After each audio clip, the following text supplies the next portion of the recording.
Hey guys, so welcome back. If you are new here, welcome to my channel. My name is Lady Proverbz, and if you're a returning subscriber, welcome back. So this particular spoken word piece that I am about to show you or perform to you or for you to watch, I don't know how to really what the right English is, but this particular spoken word piece, I wrote it there's an organization or charity that are basically out there to make aware or bring awareness of, learning toxic relationship and knowing what the difference is between toxic and healthy relationship is. And I volunteered to create a spoken word piece around what it is that they do. And so this is basically just it. I have also sent it to them as well, so you can see it on their page as well. I'll put all their links below. They're on TikTok, they're on Instagram, they have their own websites, and even help as well for anybody who may have friends who need help or are in some rough relationships. And it may not necessarily be like the dating or courting relationship, depending on how you view that. It could be friendship with friends, colleagues, even parents as well, and siblings and uncles and aunts and things like that. So it's not just the romantic relationship that they deal with, and they try to bring awareness of the different toxic traits in these relationships. So yes, so that's already there, but I'm most definitely going to put all the links down below in the description box for you guys. I'm just going to pop the logo here as well for you guys to it's the hashtag, or one of the hashtags that they use, is friends can tell, because people who are close to you, who know your habits and how you react to certain things, and when you're sad, the way that you act in certain ways when you're sad versus when you're happy and things like that. So yeah, I think it's a really nice little hashtag, because true friends can truly tell when nobody else can. But yeah, so I am very excited for you guys to listen to this particular piece of mine. Yeah, so without further ado, let's get straight onto it.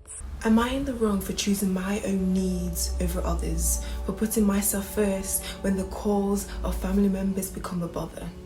I found that I'm known to say yes to a request, no matter how much of an inconvenience it is to me, and I can't seem to say no with chest. I must confess, I oftentimes find myself drained, despised, or filled with fear of the thought of being around people and their jests. And it's like the more I try to put the boundaries in place, the more that I try to say no, the more that I find myself under their coercive control. And I struggle to understand why I can't get out of this stronghold. And the funny thing is, when I'm in need, it's their red carpet long list of excuses they use to feed my questions, and yet I'm expected to bend over backwards to meet their commands. You see, I have this friend who I'm not that close to reach out to me, and she asked how I was doing. And I struggled to comprehend how someone could be so genuine, for I had lost the ability to take care of myself, so akin to the whimper of their bedins. But she had noticed. She had seen how irritable I was getting, and though others had seen it as a personality trait, she saw the progressive change.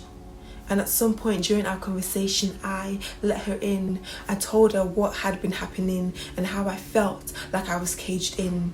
And her response was, "Why are you waiting for the person who hurt you to give you closure? Do you need their permission to feel your pain?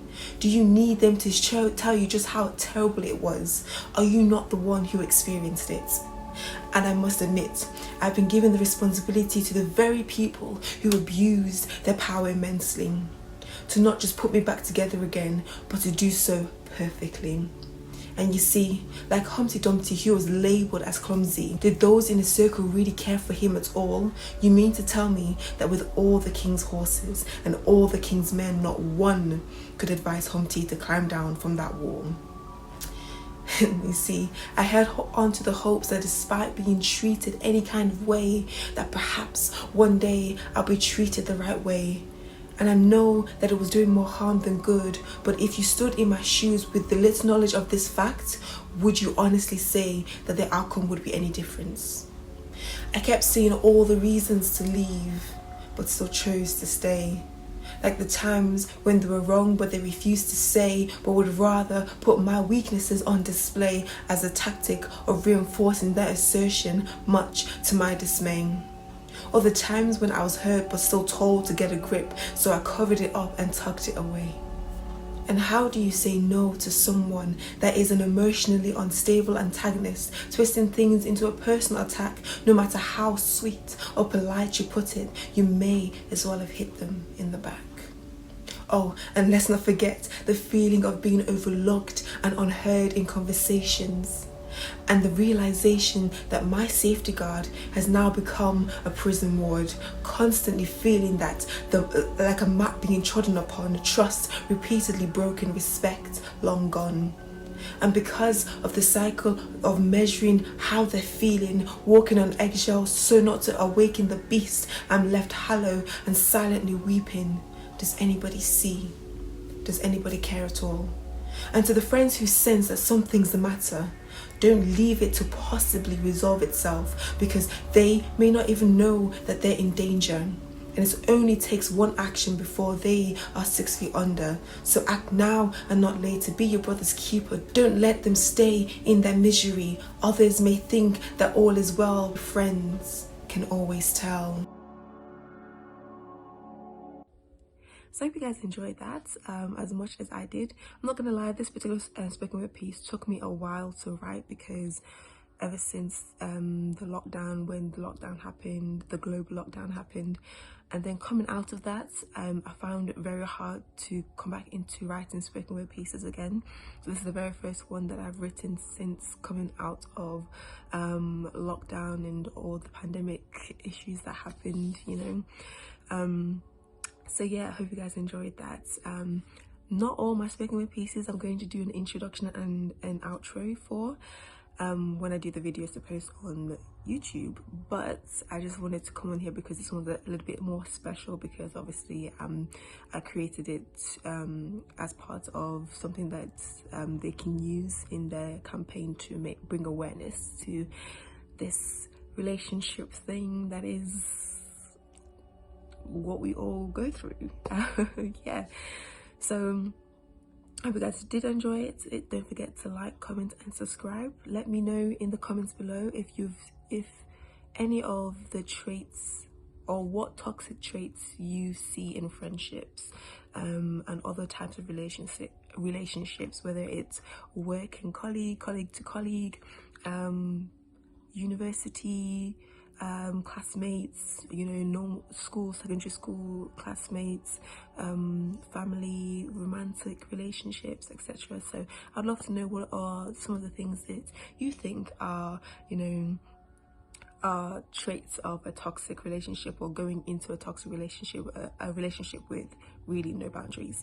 But yes guys, that is everything for this video. Thank you guys for listening once again, and see you guys in the next spoken word piece.